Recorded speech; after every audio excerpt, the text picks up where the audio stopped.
오늘 우리는 대강절 첫째 주를 보내고 있습니다.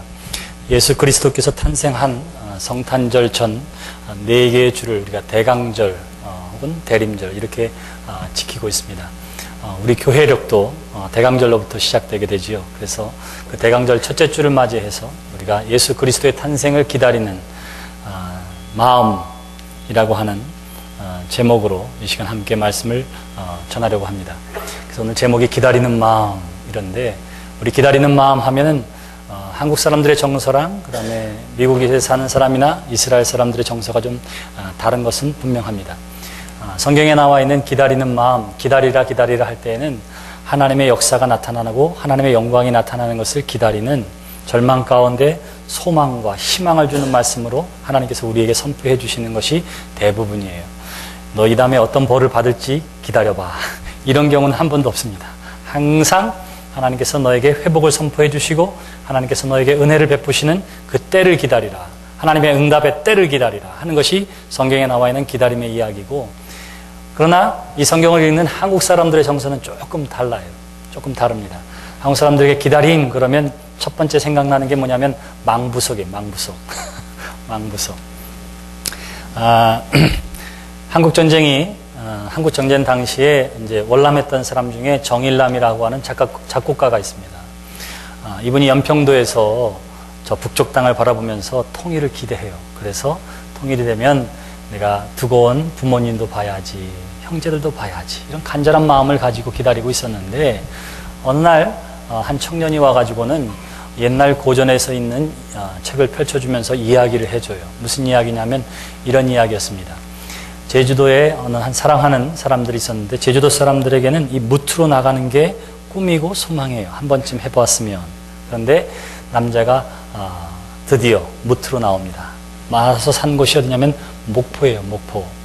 목포에 와서 생활하다 보니까 빨리 돈 벌어서 다시 돌아가야지 하는 생각을 가지고 있으면서 두고 온 사랑하는 여인을 기억하는 거예요. 그래서 목포 유달산 올라가서는 월출봉에 올라가서 제주도를 향해 얼굴을 들고는 달을 바라보면서 사랑하는 여인의 이름을 생각하고 얼굴을 떠올리고 마음 아파합니다.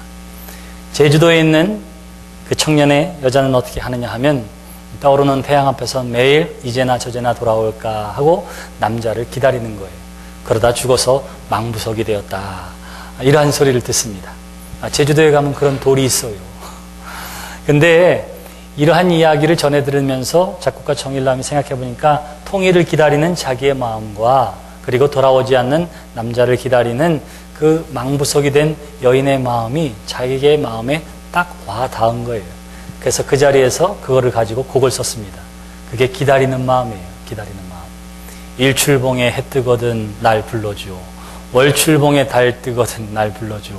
기다려도 기다려도 님 오지 않고 물레소리 빨래소리에 눈물 짓누나 하는 그 가곡이 그렇게 해서 생기게 된 것입니다. 나중에 이 소식을 듣고 물론 김민부라고 하는 시인이 현대적인 말로 그리고 운율에 맞춰서 곡을 써서 그 사람의 곡으로 알려져 있지만, 그러나 한국 사람들의 대부분의 정서의 기다림이라고 하는 것은 마치 이와 같이 사랑하는 사람과 이별해서 마음 아파하고 힘들어하고 때로는 절망하고 낙심하는 마음, 이것을 기다리는 마음으로 표현할 때가 대부분이에요.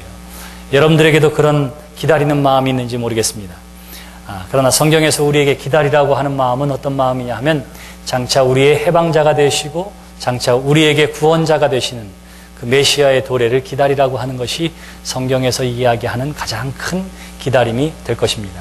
쓸데없이 마음속에 망부석 하나씩 담겨두지 말고 정말로 가져야 할 진정한 기다림의 마음을 여러분들의 마음 가운데 품는 이 시간이 되시기를 주님의 이름으로 기원합니다.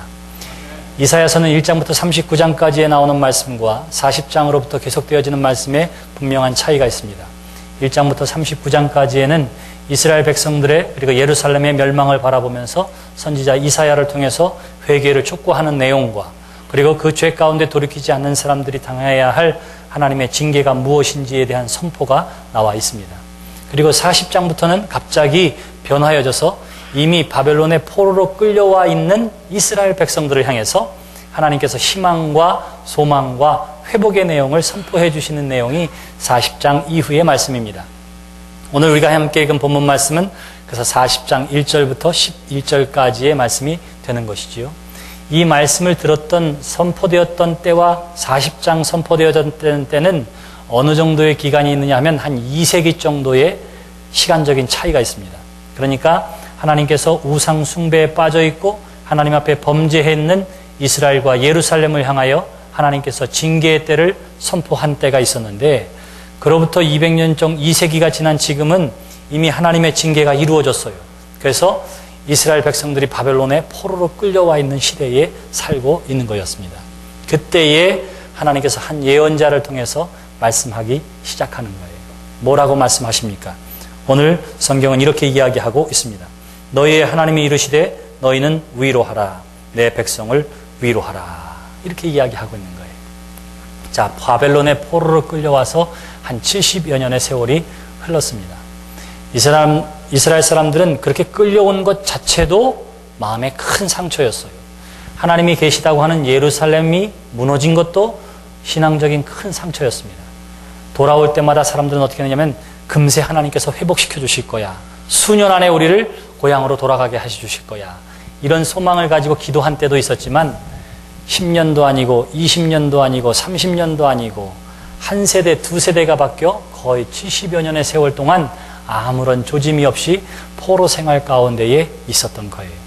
이 백성들이 얼마나 낙심했겠습니까? 얼마나 절망했겠습니까?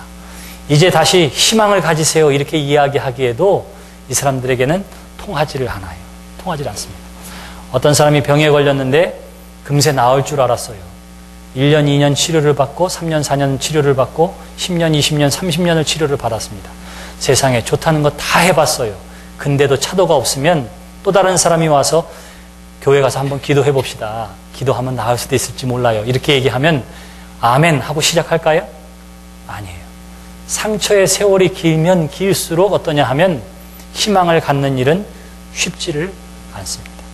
상처의 골이 깊으면 깊을수록 새로운 소망을 갖는 일도 쉽지를 않아요.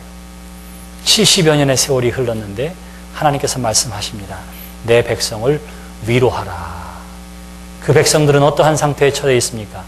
포로 생활 가운데 있고 지금까지 가졌던 소망이 하나도 이루어지지 않는 절망 가운데 있고 낙심 가운데 있고 장래의 계획이 무엇이냐 물으면 아무것도 할 말 없는 세대와 시간을 살고 있는 사람들이 바로 이 본문의 말씀을 들어야 할 이스라엘 백성들이었습니다. 그런데 하나님께서 말씀하시는 거예요. 지금은 그 백성들을 위로해야 할 때다. 위로받아야 할 때다. 하나님께서 이렇게 말씀하고 있는 것입니다. 우리 이 땅을 살고 있는 우리도 마찬가지지요. 어떤 꿈을 가지고 소망을 가지고 간절히 기도하고 노력했는데 그것이 뜻대로 되지 않으면 때로는 오기로 다시 할 수 있어요. 그래? 우리 하는 말 있잖아요. 10번 치고 안 넘어간 나무가 어딨어. 이래가면서 또 노력하고 노력해요. 10번, 20번, 100번을 했는데도 그게 안 되면 어떻게 하지요? 어떻게 돼요? 아, 이 나무는 원래 쓰러질 나무가 아닌가 봐. 이렇게 생각해요. 내지는 다시는 도끼를 들고 싶어 하는 마음조차 갖지를 않습니다. 지금 그러한 상태에 있는 사람들을 향해서 하나님께서 위로하라고 말씀하고 있는 거예요. 오늘 이 시대에도 하나님의 진정한 위로가 우리 가운데 필요한 시대인 줄 믿습니다.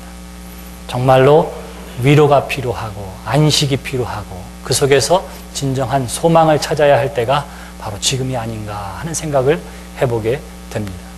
교회 안에서 상처받는 일들도 참 많이 있고요.